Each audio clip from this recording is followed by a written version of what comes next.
Super PAC launches $700K ad attacking Daines.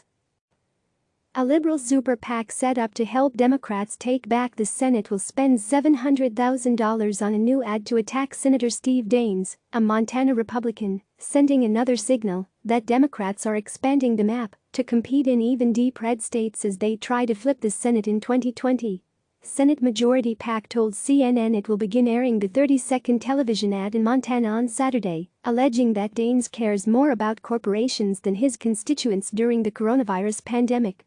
Daines faces Democratic Governor Steve Bullock, who won re-election in 2016 even as Donald Trump swept the state by more than 20 points.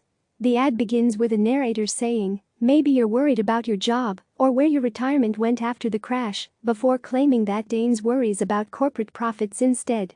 Daines gave trillions in tax breaks to big corporations but pushed cuts to Medicare, opposed emergency paid sick leave, and even tried to limit unemployment benefits for those thrown out of work by the coronavirus, adds the narrator.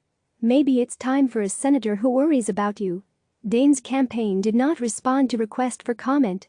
In March, Daines voted for a Republican amendment to the Bipartisan Families First Coronavirus Response Act that failed to pass that would have removed a paid sick leave provision and required the federal government to instead reimburse certain employers who voluntarily provided it.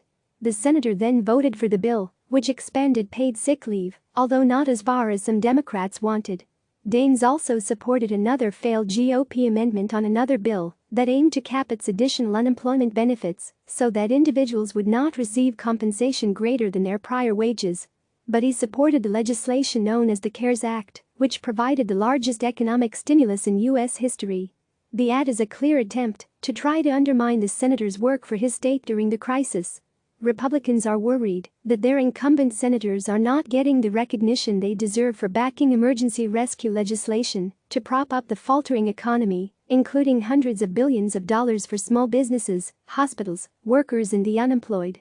Daines' office notes that he has secured millions in aid for Montana's airports, state schools, healthcare providers, and vaccine development, as well as personal protective equipment for healthcare workers and forgivable loans to small businesses.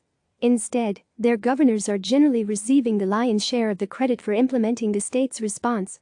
In Montana, Governor Bullock has received praise from the editorial board of the Billings Gazette, the state's largest newspaper, for his work balancing the economic and healthcare priorities of the state.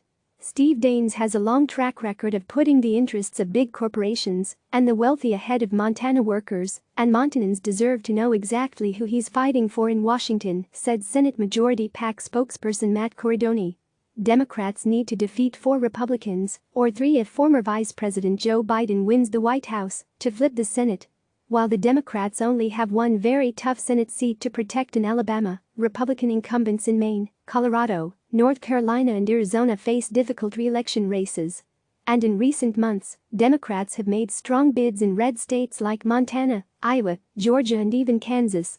In the first quarter of the year, Republicans in 7 Senate races, including Daines, were outraised by their Democratic challengers.